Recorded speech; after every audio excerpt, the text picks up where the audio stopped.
మనము ధ్యానించే అంశము, ఆయనకు నా పైన పట్టు లేదు. ఇదేం అంశం అండి అనే ఆలోచన మీకు రావచ్చు. But in English it says he has no hold over me. ఆ హీ ఓవరు, ఈ హోల్డ్ ఏంటిది మెల్లగా చూసుకుందాము. ఈరోజు ఈ వాక్యాన్ని చాలా జాగ్రత్తగా మీరందరూ వినాలని నేను కోరుతా ఉన్నాను. లేఖనాల్లోకి మనం వెళ్దాము. ఈరోజు మనం ధ్యానిస్తున్న అంశము, he has no hold over me. తనకు నా పైన ఏ పట్టు లేదు, ఏ అధికారము లేదు, ఏ చోటు లేదు. ఈ స్టేట్మెంట్ ఎవరు ఇచ్చినారు? యోహాను సువార్త 14వ అధ్యాయానికి మనం వెళ్దాం. దయచేసి వెళ్ళండి. 14వ అధ్యాయము 29వ వచనము. ఇక్కడ మనం గమనించినట్లయితే యేసు ప్రభు వారు తన శిష్యులతో మాట్లాడుతూ ఉన్నారు. శిష్యులతో మాట్లాడుతూ ఏమంటున్నారంటే, పై వచనం అంటే 28వ వచనంలో అక్కడ నేను వెళ్తున్నాను, మరలా మీ దగ్గరికి వస్తాను అని మాట్లాడుతున్నాడు. కొంతకాలంలోనే మళ్ళీ తిరిగి నేను వచ్చేస్తాను అని మాట్లాడుతున్నాడు. ఈ మాటలు జరిగినప్పుడు, నెరవేర్చినప్పుడు, అప్పుడు మీరందరూ విశ్వసిస్తారు. You will believe. తర్వాత 30వ వచనం మీరు చూడండి. ఒక సమయం వచ్చుచున్నది. చదవండి ఒకసారి 30వ వచనము. ఇతను మీతో విస్తరించి మాట్లాడను, ఈ లోకాధికారి వచ్చుచున్నాడు. గమనించండి, ఇంకా డీటెయిల్డ్గా విస్తారంగా నేను మీతోని మాట్లాడాను. ఎందుకంటే నా టైం దగ్గరకు వచ్చేసింది. ఏం టైం దగ్గరకు వచ్చింది? ఆయన ఈ లోకంలో ఎందుకోసం వచ్చినాడో, దేని కొరకైతే ఆయన ప్రయాణం అవుతున్నాడో ఆ కాలము, ఆ సమయము దగ్గర వచ్చి ఉన్నది. ఇంకా విస్తారంగా మాట్లాడే సమయం నాకు లేదు. ఈ లోక అధికారి ఎవరంటున్నారండి? ఎవరంట చెప్పాలా? ఎవరు? ఈ లోక అధికారి వచ్చుచున్నాడు. నాతో వానికి సంబంధం ఏమీ లేదు. ఇంగ్లీష్లో ఏమని రాయబడి ఉందంటే, he has no hold over me. నా పైన ఆయనకు ఏ పట్టు లేదు, ఏ క్లెయిమ్ లేదు, ఏ ఇన్ఫ్లుయెన్స్ లేదు. నా పైన ఆయనకి ఏమీ అధికారము లేదు. తర్వాత, అయినను నేను తండ్రిని ప్రేమించుచున్నానని లోకము తెలుసుకొనున్నట్లు తండ్రి నాకు ఆజ్ఞాపించినది నెరవేర్చుటకు నేను ఇలాగూ చేయుచున్నాను. ఇక్కడ చూడండి, గమనించండి. యేసుక్రీస్తు ఈ లోకంలో తను చనిపోవడానికి, పాపుల కోసం ప్రాణం పెట్టడానికి ఈ లోకంలోకి వచ్చింది. అది తండ్రి యొక్క చిత్తము. ఆయన బ్రతికినంత కాలము ఎలా బ్రతికినాడంటే, తండ్రి చిత్తం నెరవేర్చడమే నా ఆహారం అన్నాడు. తండ్రి చిత్తం చేయడమే నా ధ్యేయం అన్నట్టుగా మాట్లాడినాడు.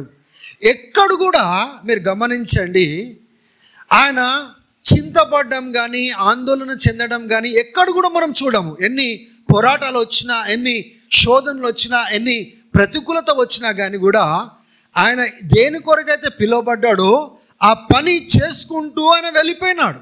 ఇప్పుడు కూడా ఆయన అంటున్నాడు, ఇగో ఆ లోక అధికారి ఎవరండి? లోక అధికారి, the prince of this world. లోక అధికారి సాతాను వచ్చుచున్నాడు అంటున్నాడు. అంటే గమనించండి, ఇప్పుడు స్టోరీ అంతా దేని వైపున వెళ్తా ఉందంటే, ఏ రీతిగా వస్తున్నాడు ఆయన? మీరు గమనించండి, సాతాను వచ్చి అక్కడ యేసు ప్రభు దగ్గరికి నిలబడటం లేదు. సాతాను వచ్చి యేసు ప్రభు దగ్గరికి వచ్చి ఆయన వచ్చుచున్నాడు అనగానే సాతాను వచ్చి యేసు ప్రభు దగ్గర నిలబడినట్లుగా లేదు. అక్కడ ఇస్కరేతు యూదా ఆయన యేసు ప్రభుని అమ్మి ఆయన ఒక గుంపును తీసుకొని వస్తున్నాడు. ఎవరు కనబడుతున్నారు అక్కడ? పరిసయ్యులు కనబడుతున్నారు, సద్దుకీయులు కనబడుతున్నారు, ధర్మశాస్త్రాన్ని బోధించేవారు కనబడుతున్నారు, సోల్జర్స్ కనబడుతున్నారు, క్రీస్తును అసహించుకున్న యూదులు కనబడుతున్నారు, సైనికులు కనబడుతున్నారు. గొప్ప సమూహము వేసుకొని సిద్ధపడి వాళ్ళు వచ్చుచున్నారు. కానీ అక్కడ గమనించండి, అక్కడ సాతాను కనబడట్లేదు. యేసుప్రభు అంటున్నాడు వాడు వచ్చుచున్నాడు. ఈ విషయాన్ని నేను తర్వాత మాట్లాడతాను. వాడు వచ్చుచున్నాడు, వాడికి నా పైన ఏ పట్టు లేదు. వాడు అనుకుంటున్నాడు ఇవన్నీ చేస్తూ ఈ గుంపును తీసుకొని వస్తూ వీటన్నిటినీ రేకించుకొని హింసను ఏ రీతిగా అయితే తీసుకొస్తున్నాడో వానికి పట్టు ఉందనుకుంటున్నాడు. వాడు అనుకుంటున్నాడు వాడు కంట్రోల్లో ఉన్నాడు అనుకుంటున్నాడు. అన్నిటిపైన వానికి అధికారము వచ్చేసింది. ఈయన ఓడిపోయిన వ్యక్తిగా కనబడుతున్నాడని ఆయన అనుకుంటున్నాడు. కానీ యేసుప్రభు అంటున్నాడు ఈయన అనుకుంటున్నాడు ఈయనకు నాకు పట్టు ఉందని నా పైన, ఈయనకు నా పైన పట్టు ఏమీ లేదు. He has no hold over me. నేను ఏ చిత్తంనైతే నెరవేర్చడానికి వచ్చినానో అదే చిత్తాన్ని నేను నెరవేర్చుకుంటూ వెళ్ళిపోతున్నాను. ఇప్పుడు జరగబోయేది, తర్వాత జరగబోయేది కూడా అది దేవుని యొక్క కంట్రోల్లో ఉంది అని యేసుప్రభు మాట్లాడుతూ ఉన్నాడు. హల్లెలూయా. ఈ మాట యేసుప్రభు పలికినప్పుడు దేవుని బిడ్డలారా, ఆయన ఎవరు? భూమిని ఆకాశాన్ని సృజించినవాడు. హెబ్రీలకు రాసిన పత్రిక 1వ అధ్యాయము 3వ వచనము గమనించండి. అక్కడ ఏమంటున్నాడు? సమస్తము ఆయన మూలంగా సృజించబడెను, సమస్తము తన వాక్యము చేత అది ఆపిపెట్టబడిందంట, లేకపోతే సస్టైన్ చేయబడుతుంది. ఒకసారి చదవండి.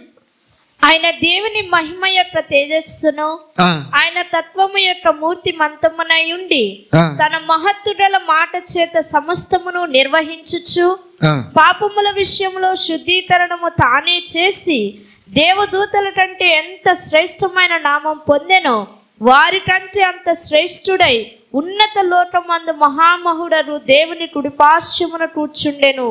మనం ఏం చూస్తున్నామంటే ఏవైతే దేవుడు సృష్టించినాడో, whatever God has created, he is upholding those things with his word. ఏ వాక్కు చేత అయితే నిర్మాణం చేసినాడు యేసు, అదే వాక్కు చేత దాన్ని ఆపిపెట్టి ఉంచినాడు, హోల్డ్ చేసి ఉంచినాడు.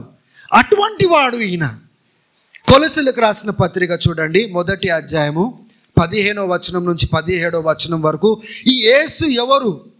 కానీ ఈ స్టేట్మెంట్ ఆయన ఇస్తున్నాడు కదా, సాతానుకు నా పైన పట్టు లేదు అనే స్టేట్మెంట్ ఆయన ఎందుకు ఇస్తున్నాడంటే, ఒక సృష్టికర్తగా ఆయన పలకట్లేదు. ఆయన త్రిత్వంలో రెండో వ్యక్తిగా ఆయన ఏ స్థానం అయితే కలిగి ఉన్నాడో ఆ స్టేట్మెంట్ ఆయన ఇవ్వట్లేదు. కానీ ఆ త్రిత్వంలో ఏకత్వం కలిగిన యేసు శరీరధారి అయి ఒక మానవుడిగా పుట్టి, మానవుడిగా పెరిగి, మానవుడిగా అన్ని శోధనలను అనుభవిస్తూ ఆయన తండ్రి చిత్తాన్ని ఎలా నెరవేర్చుకుంటూ వెళ్తున్నాడో ఆ సందర్భంలో ఒక మానవుడిగా ఆయన పలికిన మాట, ఒక రిప్రజెంటేటివ్గా మాట్లాడిన మాట, ఆయనకు నా పైన పట్టు లేదు. కానీ ఆయన ఎవరు? ఇప్పుడు హెబ్రీలకు రాసిన పత్రికలో మనం చూస్తున్నాము, ఆయన సృష్టికర్త. ఆయన నోటి మాట ద్వారా సమస్తము తయారు చేయబడింది. తయారు చేయబడిన తర్వాత ఆయన నోటి మాట చేతనే దేని స్థానంలో అవి ఎత్తపట్టి ఉన్నాయి. కొలొస్సీలకు రాసిన పత్రికలో చూడండి ఏమని రాయబడింది ఆయన గురించి. ఆయన అదృశ్య దేవుని స్వరూపి అయి సర్వ సృష్టికి ఆది సంభూతుడై ఉన్నాడు. ఏలయనగా ఆకాశమందున్నవియు భూమి అందున్నవియు దృశ్యమైనవి కానీ అదృశ్యమైనవి కానీ అవి సింహాసనములైనను ప్రభుత్వములైనను ప్రధానులైనను అధికారములైనను సర్వమును ఆయన యందు సృజించబడెను. సర్వము ఆయన యందు సృజించబడెను. సర్వమును ఆయన ద్వారాను ఆయనను బట్టి సృజింపబడెను. ఆయన ద్వారా ఆయనను బట్టి సృజించబడెను.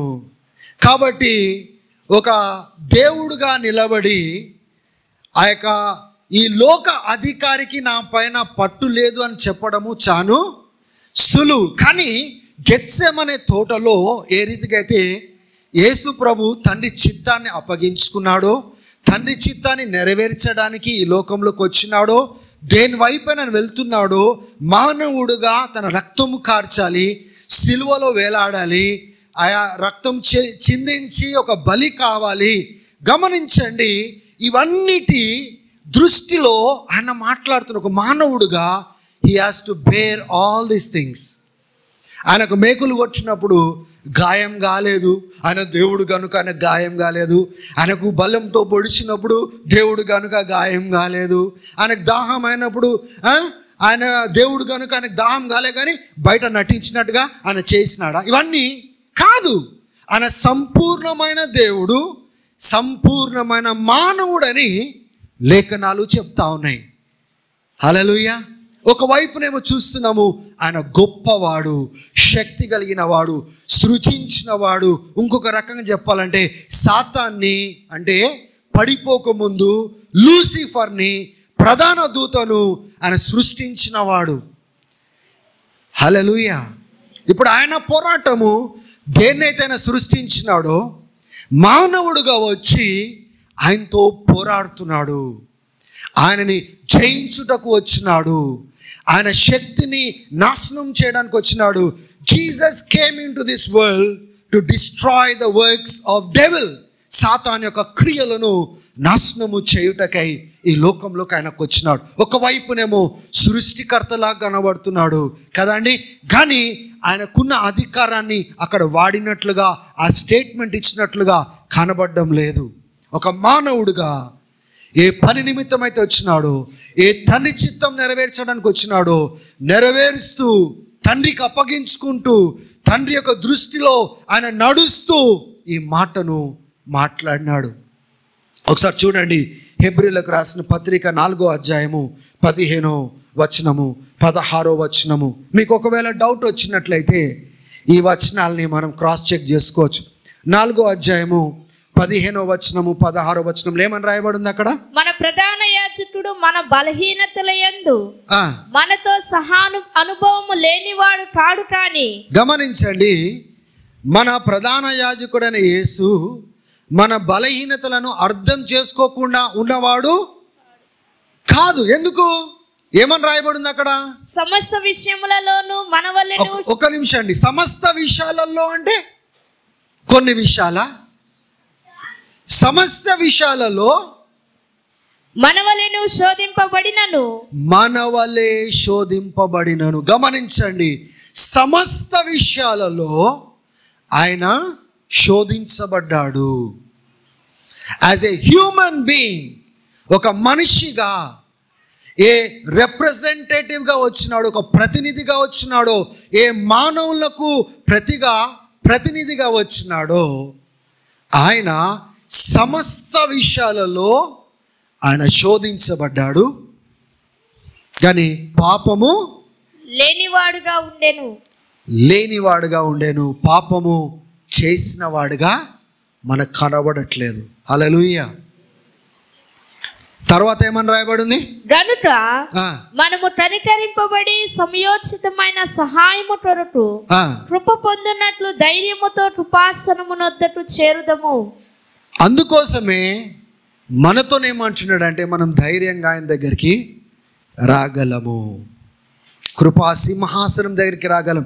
ఎందుకు రాగలం అంటే ఆయన మన బలహీనతలు ఎరిగినవాడు, బలహీనతలు అంటే ఏంటిదో తెలిసినవాడు, మానవుడికి ఎన్ని రకాలుగా శోధన రాగలవో ఆయన ఎదిరించినవాడు, జయించినవాడు. గనుక ఆయన దగ్గరికి ధైర్యంగా మనం రాగలం.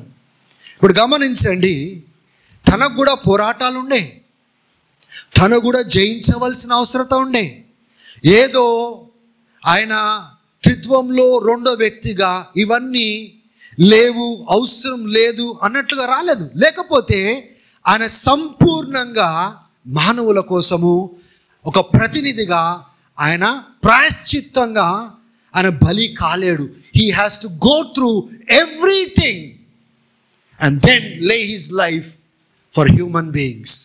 మానవుల కోసం సమస్తము భరించాలి, దాని తర్వాత ప్రాణం పెట్టాలి. జయించి ప్రాణం పెట్టాలి. ఒకవేళ పాపంలో ఓడిపోయినట్లయితే ఆ బలి ఇంకా పనికిరాదు. ఆ గొర్రెపిల్ల వధించబడినా కానీ అంగీకరించబడదు. కనుక యేసయ్య పుట్టిన మొదలుకొని ఆయన చనిపోయే వరకు ఒక మంచి ప్రతినిధిగా అన్ని భరిస్తూ, అన్ని జయిస్తూ, అన్నిటినీ అధిగమిస్తూ తండ్రి చిత్తాన్ని నెరవేర్చుకుంటూ వెళ్ళినట్లుగా మనం చూస్తున్నాం. 2వ అధ్యాయం హెబ్రీయులకు రాసిన పత్రిక 18వ వచనం ఒకసారి చదవండి. తాను శోధింపబడి శ్రమ పొందెను గనుక, చూడండి, తాను శోధించబడి శ్రమ పొందెను గనుక శోధింపబడి వారికి సహాయము చేయగలవాడై ఉన్నాడు. హల్లెలూయా. ఎవరైతే శోధించబడుతున్నారో వారికి సహాయం చేయువారుగా ఉన్నారు. ఇప్పుడు శిష్యులతో మాట్లాడుతున్నాడు ఇక్కడ యోహాను సువార్తలో. ఈ లోక అధికారి వచ్చుచున్నాడు. ఎప్పుడు అధికారి అయినాడండి ఆయన? ఆయన చేతికి ఏమైనా దేవుడు అంటబెట్టినాడా? ఇగో నేను లోక అధికారిగా నన్ను పెడుతున్నాను తీసుకో అన్నాడా? దేవుడు ఈ సృష్టిని సృజించిన తర్వాత ఆదాము అవ్వను తయారు చేసి ఈ భూమి పైన సర్వ అధికారమును, డొమైనియన్ని ఆదాము అవ్వకి ఇచ్చినాడు. ఎప్పుడైతే ఆదాము అవ్వ సాతాను చేత మోసగించబడ్డారో, ఆ స్థానం పోగొట్టుకున్నారో, ఆ స్థానాన్ని ఈయన ఆక్రమించుకున్నాడు. He has taken the place that was primarily belonging to Adam. ఆదాముకు ఏదైతే ఇవ్వబడిందో ఆ స్థానాన్ని తీసుకున్నాడు. అందుకోసమే కొరింథీయులకు రాసిన పత్రికలో ఏమని రాయబడిందంటే, మొదటి ఆదాము పాపం చేస్తే రెండో ఆదాము పాపమును జయించుటకు ప్రాణము పెట్టినట్లుగా మనం చూస్తున్నాం. we see a dominion that is lost. ఒక పరిపాలన పోగొట్టుకున్నట్టుగా మనం చూస్తున్నాము. క్రీస్తు తిరిగి ఆ పరిపాలన తీసేసుకోవడానికి, ప్రభుత్వం చేయడానికి ఆయన రెండోసారి పూర్తిగా రాబోతున్నాడు. 1000 పరిపాలన చేయబోతున్నాడు. You will see the same dominion of Christ over the whole world which was lost by Adam. కానీ సాతానుగాడు ఏం చేసినాడంటే, he has taken the place that belongs to Adam. ఆదాంకి ఇచ్చిన స్థలాన్ని, అధికారాన్ని, పరిపాలనను తను తీసుకున్నాడు. అందుకోసము he is called the prince of this world. ఈ లోక అధికారి, ఈ లోకం పైన అధికారము చెలాయించేవాడు, ఈ చీకటి రాజ్యానికి అధిపతి అని రాయబడింది. దేవుని బిడ్డలారా, ఇంకా కొద్దిగా లోతులోనికి మనం వెళ్దాం. యేసు ప్రభు ఎందుకు కదల్చబడలేదు? ఎందుకంటే తండ్రి ఎవరో ఎరిగినవాడు, తండ్రి చిత్తము ఎరిగినవాడు. ఎవరు ఎంతమంది ఎదురొచ్చినా, ఎంతమంది పైకి లేచినా, ఎన్ని వ్యతిరేకతలు వచ్చినా ఆయన కదల్చబడలేదు. ఎందుకంటే సమస్తము తండ్రి చిత్తంలో జరుగుతుందని ఆయన గ్రహించి అప్పగించుకున్నాడు. కదల్చబడలేదు. He was not moved because ఒక గొప్ప సైన్యం వస్తున్నారు, కత్తులు పట్టుకొని వస్తున్నారు, ఖడ్గాలు పట్టుకొని వస్తున్నారు, అరెస్ట్ చేయబోతున్నారు, ఆయన తీసుకోబోతున్నారు, శిక్ష వేయబోతున్నారు. He knows that everything is in the hands of the father.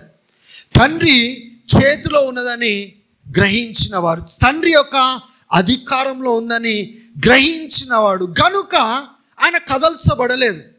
దేవుని బిడ్డలారా, ఒకసారి చూడండి, పిలాతుతోటి మాట్లాడుతూ ఏమన్నాడండి అక్కడ? యోహాను సువార్త 19వ అధ్యాయానికి ఒకసారి వెళ్దాం.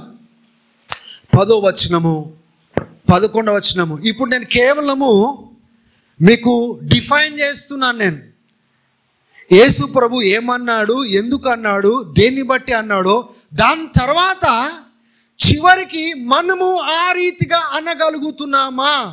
అసలు అనగలమా? సాతానికి నా పైన పట్టు లేదు అని అనగలుగుతామా? అంటున్నామా? అసలు అనొచ్చా? తర్వాత చూద్దాం. ఈయన అన్నాడు అంటే యేసయ్య అన్నాడు అంటే ఎందుకు అంటున్నాడు? కారణము. హల్లెలూయా. యోహాను సువార్త 19వ అధ్యాయము 10వ వచనము 11వ వచనం చదవండి ఒకసారి. గనుక పిలాతు నాతో మాట్లాడవా, నిన్ను విడుదల చేయుటకు నాకు అధికారము కలదనియు, నిన్ను సిలువ వేయుటకు నాకు అధికారము కలదనియు నీవెరుగువా? ఒకవైపున పిలాతు అంటున్నాడు, ఇగో సిలువ వేసే అధికారం నా చేతిలో ఉంది. ఎవరి చేతిలో ఉంది అంటున్నాడు? పిలాతు. నా చేతిలో ఉంది, విడిపించాలన్నా నా చేతిలో ఉందంటే పో అన్నాడు. నీ చేతిలో కాదు, ఆయన చేతిలో ఉందని యేసుప్రభు మాట్లాడుతున్నాడు.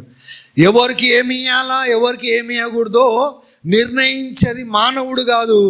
అక్కడి నుంచి ఇవ్వబడింది ఎవరు కూడా ఏమీ చేయలేరు. ఆయన అప్పగిస్తేనే నీ చేతి వరకు నేను వచ్చినాను.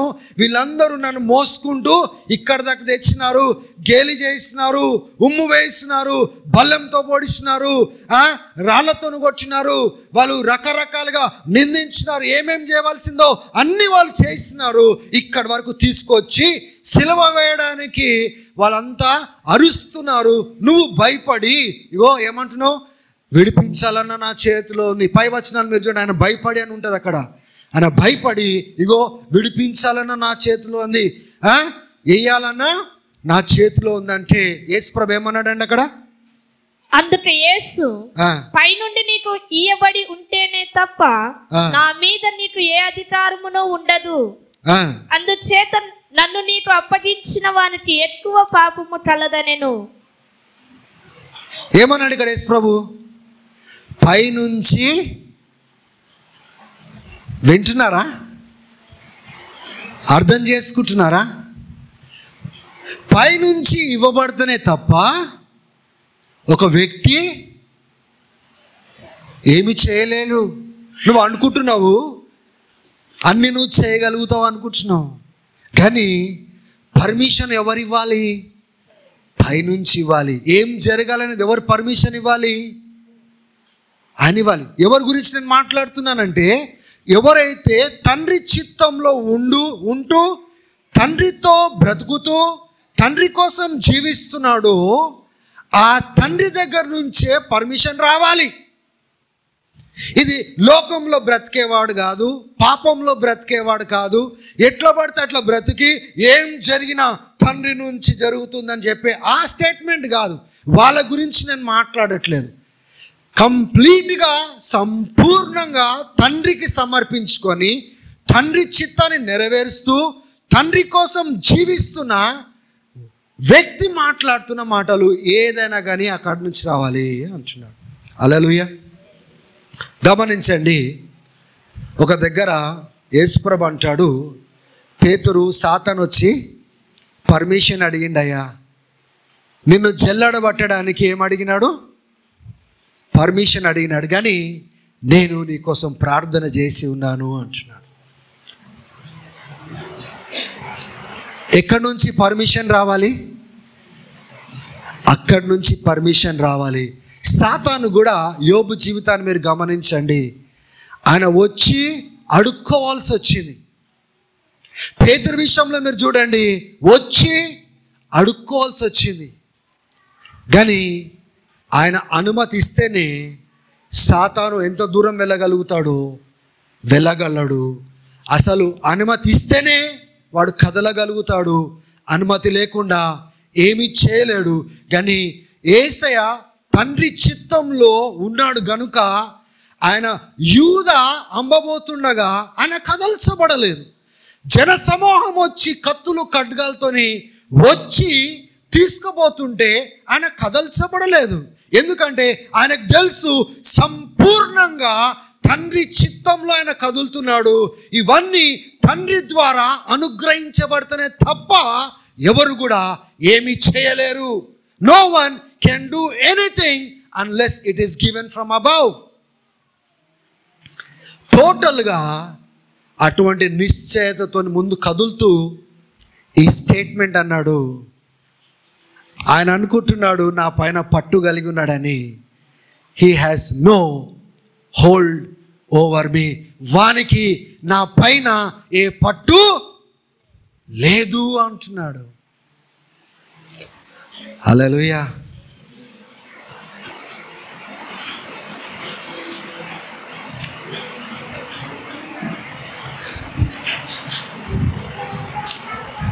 సమస్తం ఎరిగినవాడు,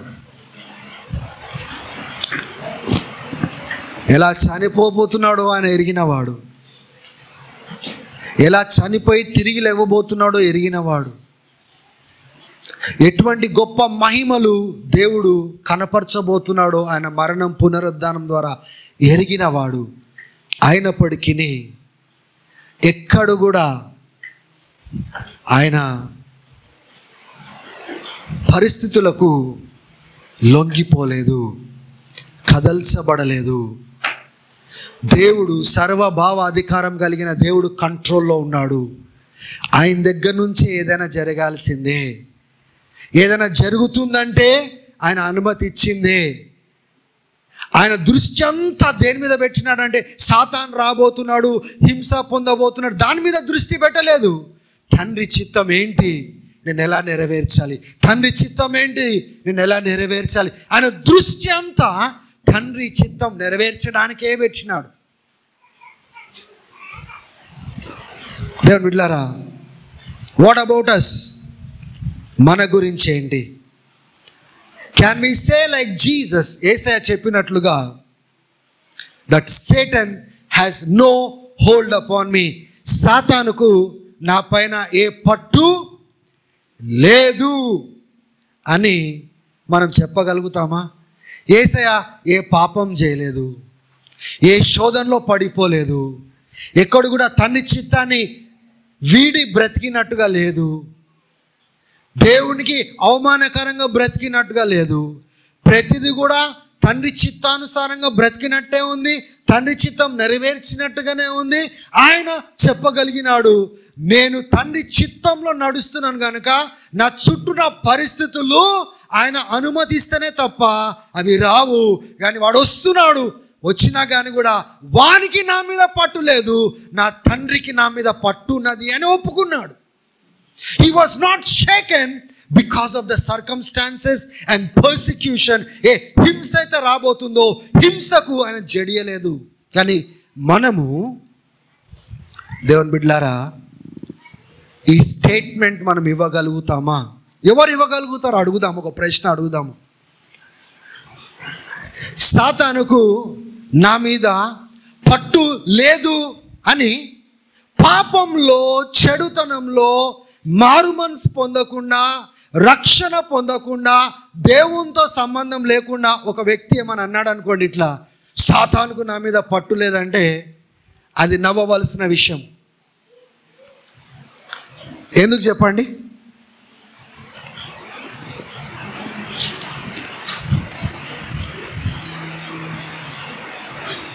ఎఫెసీలకు రాసిన పత్రిక 2వ అధ్యాయానికి మనం వెళ్దాం. మొదటి 3 వచనాలు ఒకసారి చదవండి.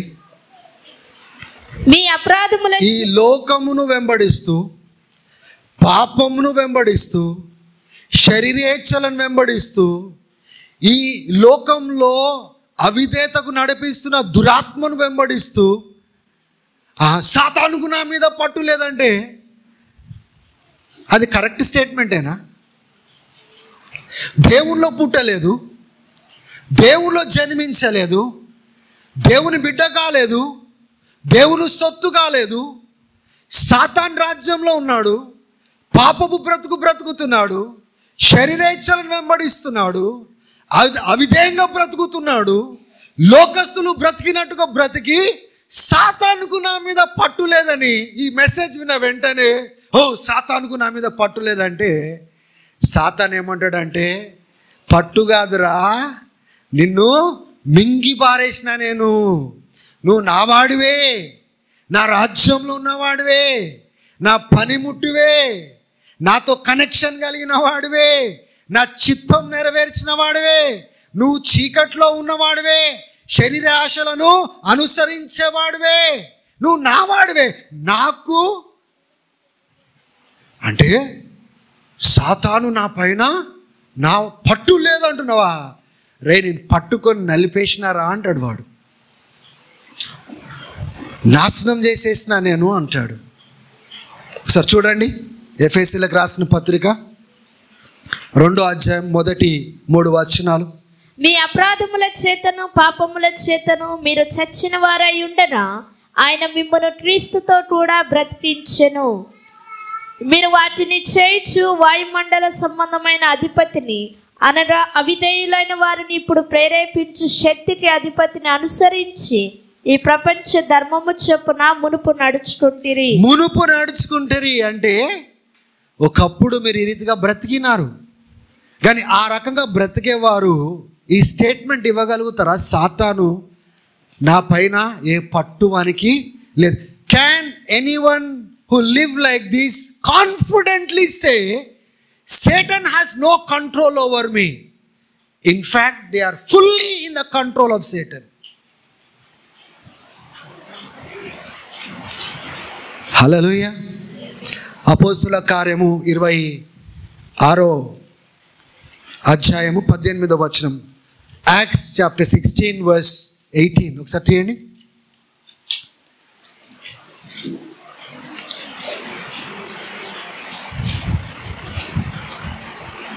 చదవండి ఒకసారి. నీవు నన్ను చూచియున్న సంగతిని గూర్చియు నేను నీకు కనబడబోవు సంగతిని గూర్చియు.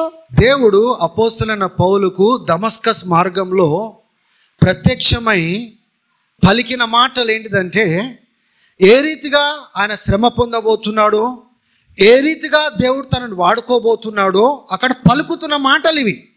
ఆ మాటలలో ఒక శ్రేష్టమైన విషయం ఉంది. చూడండి అక్కడ ఏముంది?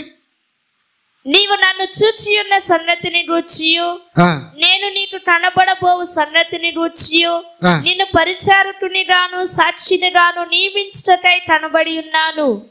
నీవు లేచి నీ పాదములు మోపి నిలువుము. నేను ఈ ప్రజల వలనను అన్యజనుల వలనను హాని కలుగకుండా.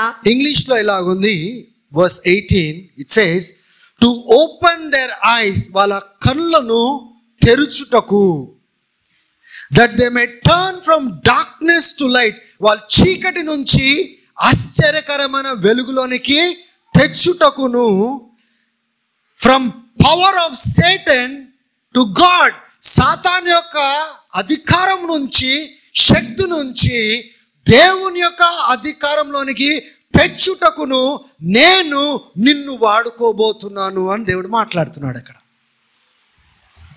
From the power of Satan to power of God, from the rule of Satan to the rule of God, from the control of Satan to control of God. ఒకసారి ఆలోచన చేయండి. సాతాను చేత పరిపాలన చేయబడుతున్న వాళ్ళు, సాతానుకు నా మీద పట్టు లేదు అంటే దానికి ఏమైనా అర్థం ఉందా? కొలొస్సీలకు రాసిన పత్రిక 1వ అధ్యాయము 13వ వచనం చదవండి. He has delivered us from the dominion of darkness and transferred us into the kingdom of his beloved son. దేవుడు సాతాను యొక్క చీకటి పరిపాలన నుంచి విడిపించి విడుదలనిచ్చి ఆయన ఏం చేస్తున్నాడంట? తన కుమారుని యొక్క రాజ్యంలోనికి మనల్ని ట్రాన్స్ఫర్ చేసినాడంట. హల్లెలూయా. దేవునికి స్తోత్రం. దేవునిలో జన్మించకుండా, రక్షించబడకుండా, సాతాన్ రాజ్యం నుంచి విడిపించబడకుండా, దేవుని రాజ్యంలో చేర్చబడకుండా ఇటువంటి స్టేట్మెంట్లు ఒకవేళ మనం ఇచ్చినామనుకోండి, సాతానుకు నా పైన ఏ పట్టు లేదు. ఫస్ట్ నువ్వు ప్రశ్న వేసుకోవాల్సిన విషయం ఏంటంటే, నిజంగా నువ్వు దేవునిలో పుట్టినవా? నిజంగా నువ్వు దేవునిలో జన్మించినవా? నిజంగా చీకటి రాజ్యం నుంచి నువ్వు యొక్క వెలుగు రాజ్యంలోనికి ట్రాన్స్ఫర్ చేయబడ్డావా? సాతాన్ పరిపాలన నుంచి విడిపించబడి దేవుని పరిపాలనలోకి వచ్చినావా? మొట్టమొదటిగా ప్రశ్నించుకోవాల్సిన విషయము. చాలా మటుకు ఇమోషనల్గా స్టేట్మెంట్లు ఇస్తే సరిపోదు. విడిపించబడ్డామా? పాపాలు కడగబడ్డాయా? రక్షించబడ్డామా? ఆయన కుమారుని రాజ్యంలోనికి మనం చేర్చబడ్డామా? 1 పేతురు 2వ అధ్యాయంలో కూడా ఇదే రీతిగా రాయబడి ఉంటుంది. చీకటి నుంచి ఆశ్చర్యకరమైన వెలుగులోనికి. ఆ తెచ్చిన వాని యొక్క గుణాతిశయములను వివరించుటకై మనల్ని యాజకులుగా, రాజులుగా, పరిశుద్ధ జనాంగంగా దేవుడు ఏర్పాటు చేసుకున్నాడు. హల్లెలూయా. మొట్టమొదటిగా మనం అనగలమా? నేను అంటున్నాను, నీవు రక్షణ అనుభవం లేకుండా, రక్షించబడకుండా, నీ పాపాలు విడిపించబడకుండా, సాతాన్ రాజ్యం నుంచి, సాతాన్ యొక్క పట్టు నుంచి, సాతాన్ యొక్క పరిపాలన నుంచి విడిపించబడకుండా నీవు కాన్ఫిడెంట్గా ఈ స్టేట్మెంట్ ఇవ్వలేవు అనే సంగతిని జ్ఞాపకం పెట్టుకోవాలి. హల్లెలూయా, హల్లెలూయా. మూడోది మనం గమనించినట్లయితే,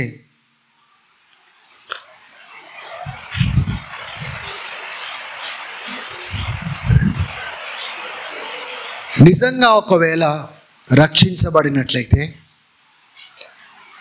సాతాన్ రాజ్యం నుంచి విడిపించబడినట్లయితే,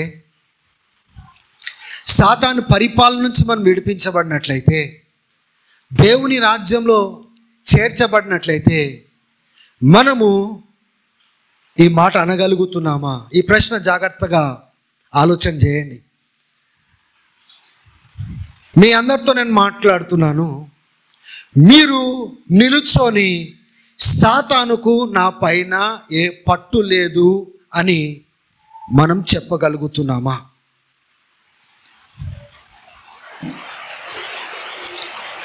కాన్ఫిడెంట్గా చెప్పగలుగుతున్నామా?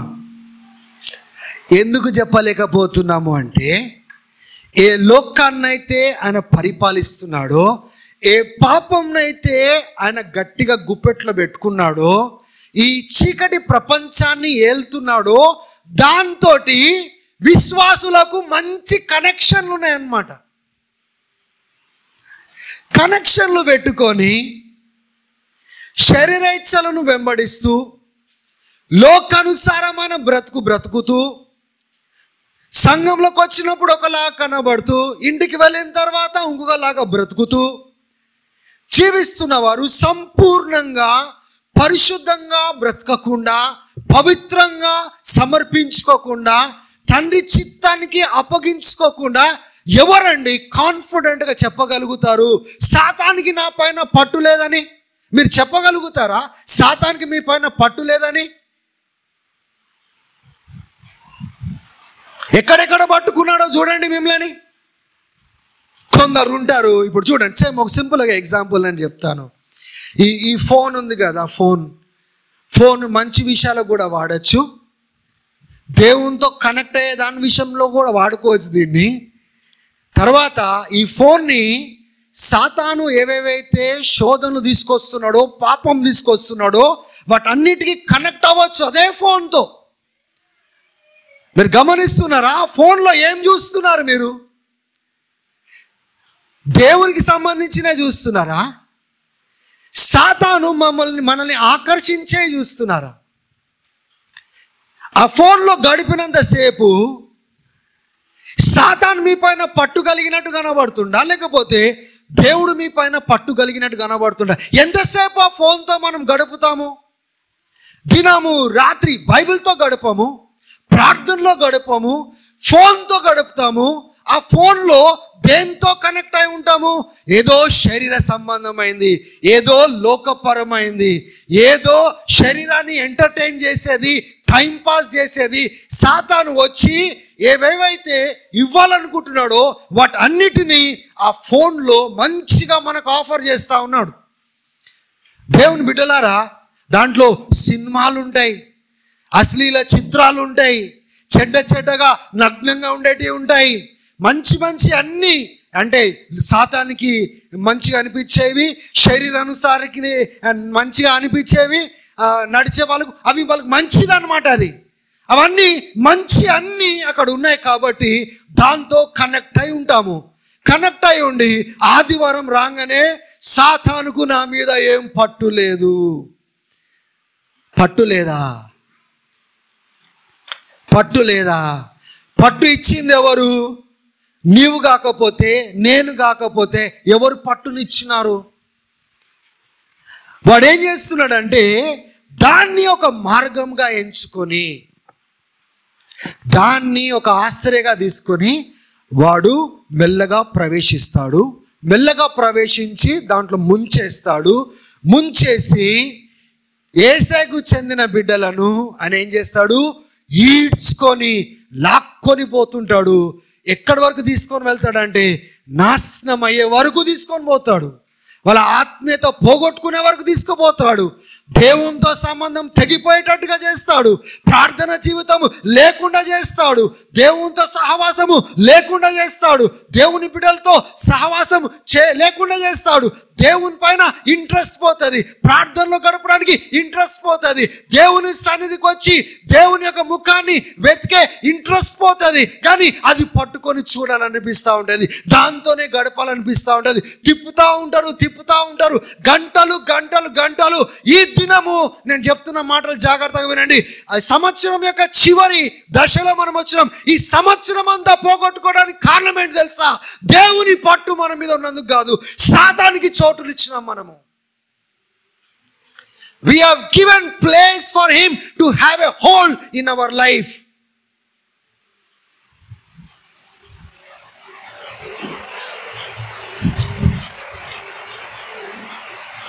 చేసేవన్నీ శరీర క్రియలు. కనెక్షన్ దేంతో మనం కనెక్ట్ అయి ఉంటామో, ఈ యొక్క ఎలక్ట్రిసిటీతో కనెక్ట్ అయితే ఇవన్నీ ఇట్లా వెలుగుతాయి అన్నమాట. దేంతో కనెక్ట్ అవుతామో అవే మనలో ప్రవహిస్తాయి, అవే మనల్ని కంట్రోల్ చేస్తాయి. మా చిన్నతనంలో అంటే మేము చూసింది ఏంటిదంటే ఆ టెలివిజన్లు కాదు, ఆ టీవీల కోసం చాలా పొడుగు యాంటీనాలు పెట్టేవాళ్ళు, దానికి వైర్లు తీగలు పెట్టేటోళ్ళు, ఇట్లా జరిపేవాళ్ళు. అది కూడా చుక్కలు చుక్కలుగా వచ్చేవి. శనివారం అయితే ఒక సినిమా వేసేటోళ్ళు, దానికోసం చిన్నతనంలో ఇట్లా ఎదురు చూసేటోళ్ళు. దూరదర్శన్ అనగా ట్రైన్ అని తిరిగేది అది ఇట్లా. ఇప్పుడు ఇట్లా తిప్పితే ఓటీటీ ప్లాట్ఫామ్లు అన్నీ కదా, ప్రైమ్ వీడియో అని ఒకటి, నెట్ఫ్లిక్స్ అని, తర్వాత తెలుగు ఛానల్స్ ఏవేవో వచ్చినాయి, నాకు తెలిసినవి చెప్తున్నా నేను. దాంట్లో అన్లిమిటెడ్ సినిమాలు, టాటా స్కై పెడితే సినిమాలు, ఇది చూస్తే అవే వాయిలెన్సు, వ్యభిచారము, నగ్న చిత్రాలు. దేవుని బిడ్డలు ఎంత కనెక్ట్ అయిపోయినారంటే అటువంటి దానికి, వాళ్ళు ఎంత కనెక్ట్ అయిపోయి దేవుని సన్నిధికి వస్తారు తెలుసా? వచ్చి విడుదల పొందడం కాదండి, ఇక్కడికి వచ్చి దేవునితో సంబంధం సరిగా లేకపోయినా కానీ కూడా అన్నీ మంచిగా ఉన్నట్టుగా నటించిపోతూ ఉంటారు. Look at the things that we are connected right now. Can we confidently say today, it has no control over me? దానికి నా పైన పట్టు లేదు. దానికి అంటే సాతాను. వాడు కనబడుతున్నాడా? కనబడట్లేదు. దేన్నో పట్టుకొస్తున్నాడు. యేసుప్రభు అంటున్నాడు వానికి పట్టు నా పైన లేదంటున్నాడు. సాతాను కనబడుతున్నాడు అక్కడ? లేదు.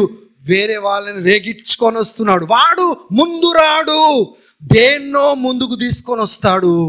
వాడు వెనకాల ఉండి మనల్ని పడవేయడానికి ప్రయత్నం చేస్తాడు. హల్లెలూయా, హల్లెలూయా.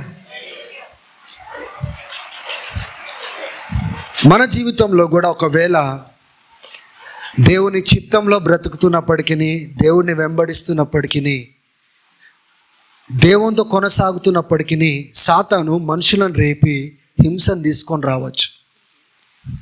కానీ దేవుని బిడ్డలారా, మీరు గ్రహించవలసిన విషయం ఏంటి తెలుసా? తండ్రి అది అనుమతి ఏంచింది. వీళ్ళందరూ సాతాన్ చేత రేగించబడి, ప్రేరేపించబడి మనల్ని హింసించడానికి రారు.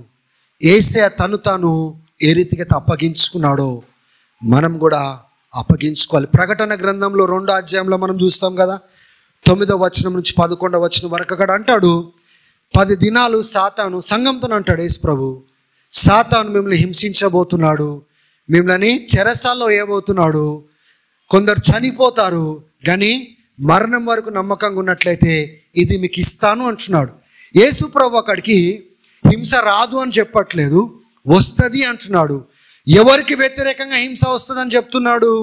దేవుని బిడ్డలకు వ్యతిరేకంగా హింస వస్తుంది అని చెప్తున్నాడు. ఎవరి మూలంగా వస్తుందని చెప్తున్నాడు? సాతాను మూలంగా వస్తుందని చెప్తున్నాడు. రాకుండా చేస్తానని చెప్తున్నాడా? లేదు. వచ్చినప్పుడు నిలబడండి, వచ్చినప్పుడు జయించండి, వచ్చినప్పుడు ప్రాణం పెట్టండి, అప్పుడు నేను మీకు ఇది అనుగ్రహిస్తాను అని చెప్తున్నాడు. హల్లెలూయా. సాతాను రేపుతాడు, సాతాను ఎన్నో శోధనలు తీసుకొని వస్తాడు, కానీ దేవుని యొక్క చిత్తంలో నడుచువాడు, దేవునికి సంపూర్ణంగా అప్పగించుకున్నవాడు, దేవునితో నడిచేవాడు దేన్ని బట్టి కదల్చబడాడు. ఎందుకంటే దేవుని చిత్తంలో నడిచేవాడు ఆయనకి ఏది ఎదురైనా అది పరలోకం నుంచి అనుగ్రహించబడితేనే తప్ప అది జరగాల్సిందే. కనుక ఆయన కదల్చబడాడు. ఏ మనిషి రాని, ఏ సాతాను రాని, ఏ ప్రతికూలత రాని దానికి నాకు పట్టు లేదు అంటాడు. ఎందుకంటే నేను దేవునితో నడుస్తున్నప్పుడు, నేను దేవుని యొక్క చిత్తాన్ని నెరవేరుస్తున్నప్పుడు వీటి వెనకాలన్న సాతానికి నా పైన ఏ పట్టు లేదు.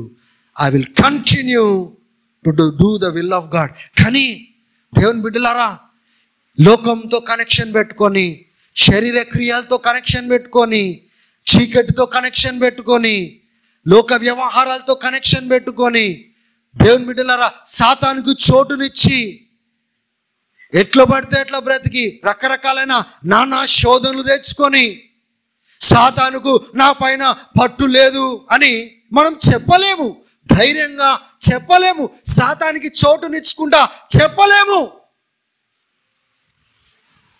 కొన్ని పరిస్థితులు మనము చేతులారా చేసుకునే ఉంటాయి. సాతాను మీద నెట్టకండి. మనం చేసినవి కొన్నిసార్లు విత్తనాలు వేస్తే పంటలు కూడా వస్తాయి. హల్లెలూయా. సాతాను నెట్టడానికి వీల్లేదు.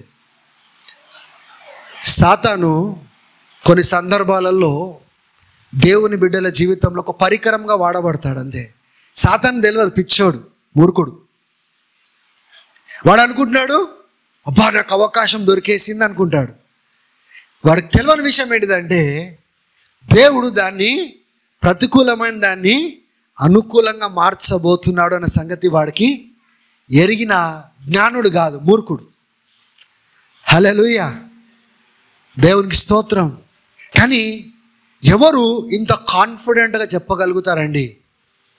ఎవరైతే పూర్ణ హృదయముతో దేవుణ్ణి వెంబడిస్తున్నారో, ఎవరి మనస్సాక్షి వాళ్ళ పైన నేరము మోపడం లేదు. నువ్వు పాపంలో ఉన్నావు, నువ్వు చెడుతనంలో ఉన్నావు, నువ్వు ఇగో మనుషులు కనిపించినప్పుడు ఒకలాగా ఉన్నావు, మనుషులు లేనప్పుడు చీకట్లో నువ్వు ఇది చేస్తున్నావు. నీ మనస్సాక్షి ఏం చెప్తుందో ఒకసారి ఆలోచన చేయండి. నీ గురించి ఏం చెప్తా ఉంది? నువ్వు ఏం తప్పు చేస్తున్నావు అని చెప్తా ఉంది నీ మనస్సాక్షి. విన్నారా? మీ మనస్సాక్షి యొక్క స్వరాన్ని మీరు విన్నారా? Did you hear the voice of your conscience? If you listen to the voice of your conscience will tell you, see how much you are neglecting God. దేవుణ్ణి ఎంత నిర్లక్ష్యపరుస్తున్నావు చూడు, చూడు దేంతో గడుపుతున్నావు చూడు, ఏ వ్యర్థమైన దాటితో గడుపుతున్నావు చూడు, ఏ చెడుతనంతో ఉన్న దాంతో గడుపుతున్నావు చూడు, నువ్వు ఎలా బ్రతుకుతున్నావు చూడు అని మనస్సాక్షి మనతో మాట్లాడా? ఎంతమందికి మనస్సాక్షి ఉంది? ఒకసారి చేతులు ఎత్తండి. హల్లెలూయా. మంచోళ్ళు మీరందరూ మానవులు అని చెప్పినారు. హల్లెలూయా. మానవులందరికీ మనస్సాక్షి ఉంటుంది. కానీ ఈ మనస్సాక్షి ఏం చెప్పాలి అన్న దేవుని బిడ్డలారా, అది యథార్థంగానే ఉన్నది ఉన్నట్టుగానే చోటిస్తే మనస్సాక్షి మాట్లాడుతుంది. నువ్వు చేసేది కరెక్ట్ కాదు, నీ ప్రవర్తన కరెక్ట్ కాదు, నువ్వు బయట నటిస్తున్నావు కానీ నీ నోరు వేరేది మాట్లాడుతుంది, నీ అజెండా వేరు. నీ మనస్సాక్షి ఒప్పుకోనియదు. నువ్వు డ్రామా చేస్తున్నావు, నువ్వు లేనిది ఉన్నట్టుగా కల్పిస్తున్నావు. మనస్సాక్షి ఒప్పుకోదు. చూడు చీకట్లో చేస్తున్నావు, దాచుకుంటున్నావు, చేస్తలేవా? మనస్సాక్షి సాక్ష్యం ఏది? పరిశుద్ధాత్ముని యొక్క సాక్ష్యం ఏంటి? What is the testimony and witness of the Holy Spirit? పరిశుద్ధాత్ముడు మన గురించి ఏమని సాక్ష్యం ఇస్తున్నాడు? దేవుని బిడ్డలారా, సంపూర్ణంగా సమర్పించుకోకుండా, పరిశుద్ధంగా బ్రతకకుండా, మనస్సాక్షి ఏం మాట్లాడుతున్నాడో వినకుండా, పరిశుద్ధాత్ముడు ఏం సాక్ష్యం ఇస్తున్నాడో వినకుండా మనం కాన్ఫిడెంట్గా ఎలా చెప్పగలుగుతాము? వానికి నా పైన ఏ పట్టు లేదు అని ఎలా చెప్పగలుగుతాము? ఈ దినము సంఘము ఓడిపోవడానికి కారణము, పడిపోవడానికి కారణము, దేవుని కోసం, దేవుని ఉద్దేశాల కోసం వాడబడపోవడానికి కారణం ఏంటి తెలుసా? దేవుని యొక్క పట్టులో వాళ్ళు లేరు. సాతానుకు చోటిస్తూ, బలహీనపడుతూ, పడిపోతూ, సాతాను చేత ఈడవబడుతూ సంఘము అట్లా ఇట్లా నెట్టుకొని ముందుకు పోతా ఉంటే, దేవుడు తన మహిమను సంఘము ద్వారా ఎలా ప్రత్యక్షపరచగలుగుతాడు? సంఘాన్ని ఎలా వాడుకోగలుగుతాడు? సంఘాన్ని ఎలా నిలబెట్టుకోగలుగుతాడు? మీ సమయం విషయంలో ఒకసారి మీ మనస్సాక్షిని అడగండి. దేనికోసం ఎక్కువ గడుపుతున్నారు? దేంతో ఎక్కువ గడుపుతున్నారు? ఆ దినాలలో మనుషులు మట్టి తీసుకొని ఒక రూపం ఇచ్చి మీ దేవుడని వాళ్ళు చెప్పినారు, సృష్టించినారు. హల్లెలూయా. ఈ ఫోన్ కూడా ఒకరు సృష్టించినదే కదా, దేవునికి స్తోత్రం.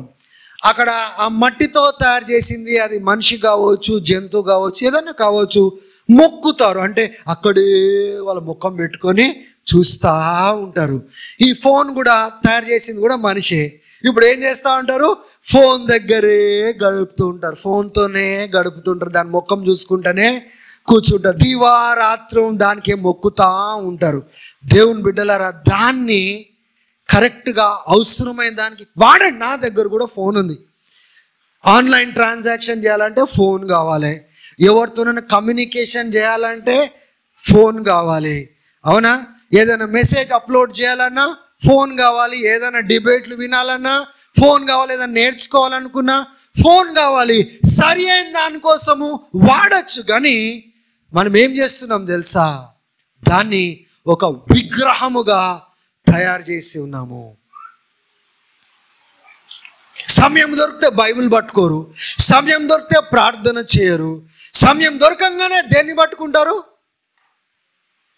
ఆ ఫోన్ పట్టుకోకపోతే చేతులు తహతహలాడుతూ ఉంటాయి. ఇట్లా మళ్ళీ ఏదో ఇట్లా పట్టుకోవాలా, ఇట్లా ఏదో ఒత్తాలా, ఇట్లా అనాలా. అప్పటి వరకు కొంత రోజులైన తర్వాత బహుశా ఈ రోగం వస్తుందేమో మనకి, నరాల రోగం. ఎందుకంటే ఇట్లా అని ఒత్తి ఇట్లా నిద్రలో కూడా అంటామేమో ఇట్లా.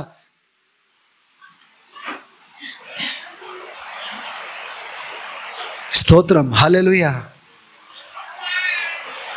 ఇంతకుముందు మనకు సాక్షి ఉన్న వాళ్ళందరూ చేతులు ఎత్తండి అన్న. దేవుని స్తోత్రం.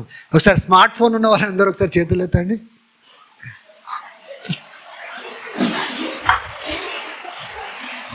జాగ్రత్త. దాంతో ఎందుకు గడుపుతున్నారో అడగండి. మిమ్మల్ని మీరు దేనికోసం వాడాలనుకుంటున్నారో మిమ్మల్ని మీరు అడగండి. దానికోసమే తెరవండి, వాడి పక్కన పెట్టేయండి. అది మిమ్మల్ని కంట్రోల్ చేస్తుంది అంటే దాని అర్థం ఏంటి తెలుసా? దాని వెనకాల ఒకడు కంట్రోల్ చేసేవాడు దాన్ని పంపించినాడు అని దాన్ని అర్థం చేసుకోవాలి. వాడు ప్రభావం చూపిస్తూ ఉన్నాడు, మనల్ని ఫలించకుండా, ఎదగకుండా. చిన్నపిల్లలకు కూడా మన తల్లిదండ్రులు చాలా ఫోన్లు వాడతారు కదా. పిల్లలకు ఫోన్ ఇచ్చేస్తే అల్లరి చేయరు. Very good. నాకు ఫోను నా చేతికి ఎప్పుడు వచ్చింది అంటే, నేను ఆ మల్టీనేషనల్ కంపెనీలో పనిచేసేటప్పుడు అప్పుడే సెల్ ఫోన్స్ అనేది స్టార్ట్ అయింది. ఎరిక్సన్ అనే ఫోన్ నా చేతిలో ఉండే. అవుట్ గోయింగ్ కాల్ నిమిషానికి 8 రూపాయలు. నేను 1997 గురించి మాట్లాడుతున్నా. అవుట్ గోయింగ్ కాల్ 8 రూపాయలు, ఇన్కమింగ్ కాల్ 4 రూపాయలు.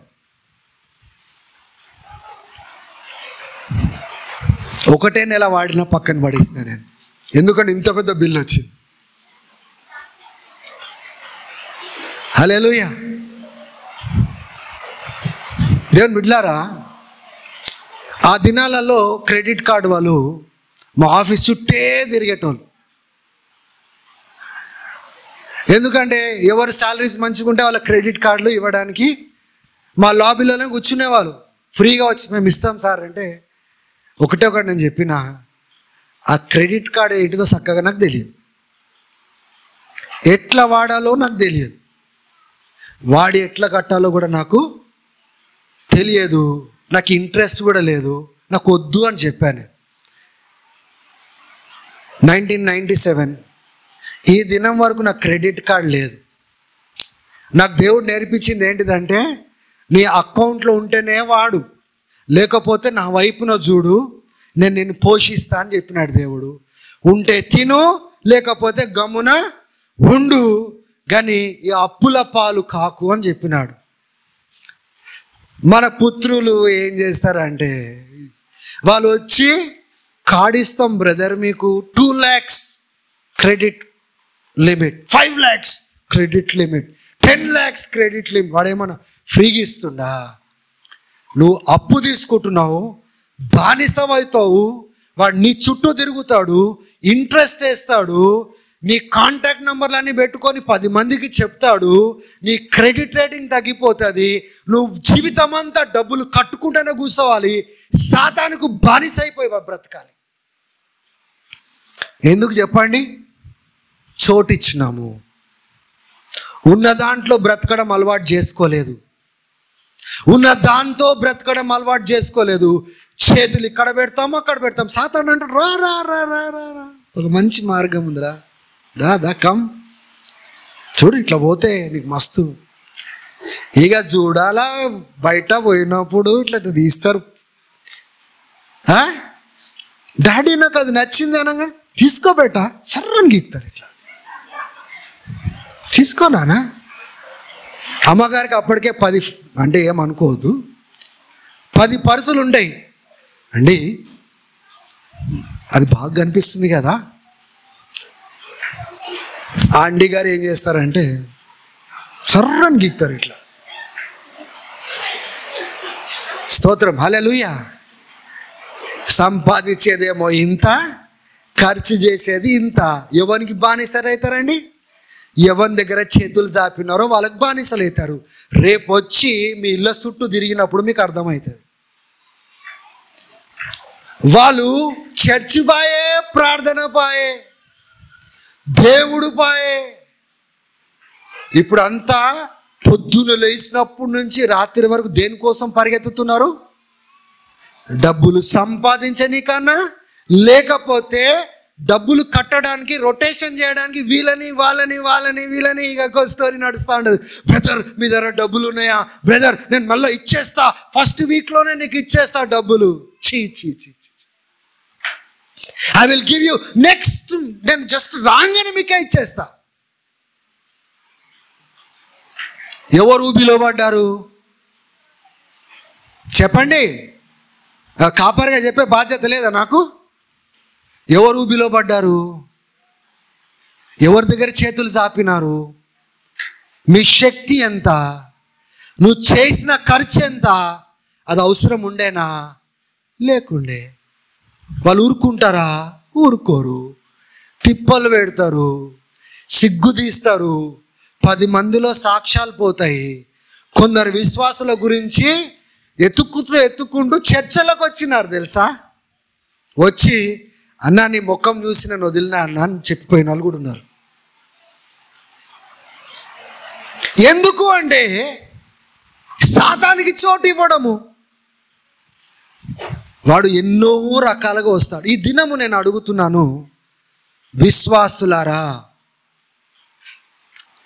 మీరు ఎలా బ్రతుకుతున్నారో పరిశుద్ధతను బట్టి, లోకం కంట్రోల్లో లేకుండా, పాపం జోలికి పోకుండా, మిమ్మల్ని మీరు సంపూర్ణంగా ప్రతిష్ఠించుకొని తండ్రి చిత్తంలో బ్రతుకుతూనే తప్ప మీరు కాన్ఫిడెంట్గా మీరు చెప్పలేరు వాడికి నా మీద ఏ పట్టు లేదు. చెప్పగలుగుతామా లేదా అండి? ఎందుకు చెప్పలేమండి? ఒకప్పుడు చీకట్లో ఉండే ఇప్పుడు వెలుగులోకి వచ్చినాము. ఒకప్పుడు దేవుని బిడ్డలం కాదు, ఇప్పుడు దేవుని బిడ్డలము. యేసయ్య బ్రతికి చూయించినాడు, బ్రతికి మాట్లాడినాడు. నేను ఎందుకు మాట్లాడలేను? నేను కూడా చెప్పగలుగుతాను, కానీ చెప్పలేకపోతున్నాను. ఎందుకు చెప్పలేకపోతున్నానంటే నేను ఎంత పడిపోయినానంటే, ఎంత నేను జారిపోయినానంటే, ఒకసారి ఆలోచన చేయండి. కొద్దిగా చోటు ఇస్తే వాడు సాతాన్ గాడు ఏం చేస్తాడంటే కనెక్షన్ ఏర్పాటు చేసుకుంటాడు. కొద్దిగా చోటు ఇస్తే ఆ కనెక్షన్లో వాడు పీల్చడం స్టార్ట్ చేస్తాడు. పీల్చి ఆ పీల్చే టైంలో మనం జారుతూ ఉంటాము. వాడి చేతిలోనికి మనం వచ్చేస్తాం. ఆ రీతిగా మనం పడిపోతూ ఉంటాం. ఈరోజు మిమ్మల్ని మీరు అడగండి, దేనికి మీరు చోటు ఇచ్చినారు? ఏవి మిమ్మల్ని పడేస్తూ ఉన్నాయి? ఏవి దేవునికి అంగీకారం కాదు? దేవునితో సంబంధం తెంచుకోవాలి. ఏది మనకు దేవునికి సంబంధించినవి కావు, అయినప్పటికీ నాతోనున్నాయి. మీరు పరీక్షించుకుంటేనే తప్ప, దాంతో మనం సంబంధం తెలుసుకుంటేనే తప్ప, we cannot come to the place and say, మనము ఒక స్థాయికి మనం రాలేము. వచ్చి వాడికి నా మీద పట్టు లేదు, he has no control over me, only God has control over me. దేవునికి మాత్రమే నా పైన కంట్రోల్ ఉంది, మనం చెప్పగలుగుతాము. హల్లెలూయా. I want to live a life like that. ఈ మెసేజ్ నేను ఏదో అట్లా మీకు చెప్పట్లేదు. I'm making a bold statement after examining my own life. నా వ్యవహారాలు, నా జీవితము, నా డిసిప్లిను, నా కనెక్షన్స్, నా చుట్టూ నా వ్యవహారాలన్నిటినీ దృష్టిలో పెట్టుకొని పరిశీలించే I'm making this statement. He has no control over this man. He has no control over this man, only God has control over this man అనేసి నేను జాగ్రత్త లేకపోతే మరలా కంట్రోల్లోకి వెళ్ళిపోతా, నేను మరలా జారిపోగలుగుతాను. At any given point of time నేను ఎలా బ్రతకాలి అంటే, వానికి నా పైన ఏ పట్టు లేదు. Hallelujah. Don't think about your neighbours. నాకు తెలుసు వాళ్ళ జీవితంలో ఏం జరుగుతుంది, నాకు తెలుసు వాడు ఎట్లా బ్రతుకుతున్నాడు. నేను వాళ్ళ గురించి నేను చెప్పట్లేదు. నేను నిన్ను, నీ జీవితం గురించి నువ్వు ఆలోచన చేయని చెప్తున్నా. ఎదుటల గురించి మనం చెప్పగలుగుతాం చాలా, కాదు వాళ్ళకి వదిలేసేయండి. You talk about your self. Can you confidently say that Satan has nothing over your life? నేను ఎక్కడ కూడా వాడికి చోటు ఇవ్వలేదు, ఎక్కడ కూడా నేను వాడికి స్థానం ఇవ్వలేదు, ఎక్కడ కూడా వాడిని రానివ్వలేదు. వాడికి సంబంధించినని నేను తెంచి వేసినాను. వాడికి నా పైన ఏ కంట్రోల్ లేదు అని నీవు చెప్పగలుగుతావా? నీవు చెప్పగలుగుతావా? ఒకవేళ చెప్పలేనట్లయితే, వింటున్నారా?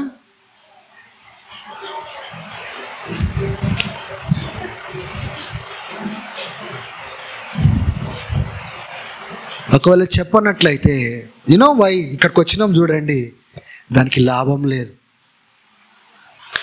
ఇక్కడికి వచ్చి మనం కూర్చొని ఏదైతే చేస్తున్నాం చూడండి, ఆదివారం దానికి లాభం లేదండి. ఇదంతా ఎందుకు తెలుసా?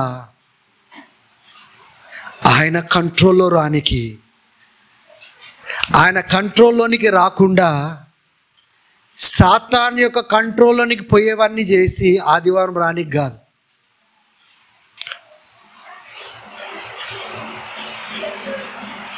హల్లెలూయా.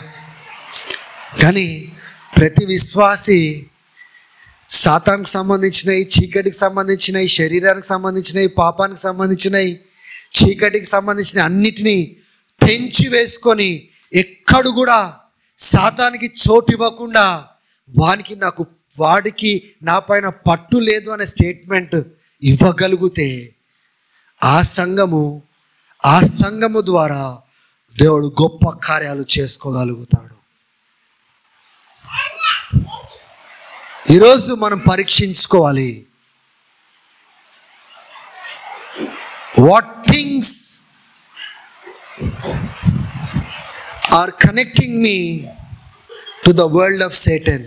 సాతాన్ ప్రపంచానికి కనెక్ట్ చేసే విషయాలు నా జీవితంలో ఏమున్నాయి, ఏవి పెంచుకోవాలి, వేటిని పారేసుకోవాలి, వేటిని నేను దూరం చేసుకోవాలి, ఎలా నేను జాగ్రత్త పడాలి, దేవునికి కంట్రోల్ నేను ఇవ్వాలి నా జీవితంలో, ఆయనని నా ప్రభుగా చేసుకోవాలి. ఈ ఉదయం ఆ కీర్తన మనం చదువుకున్నాం. ఏం చదువుకున్నాం? కీర్తన. ఎన్నో కీర్తన?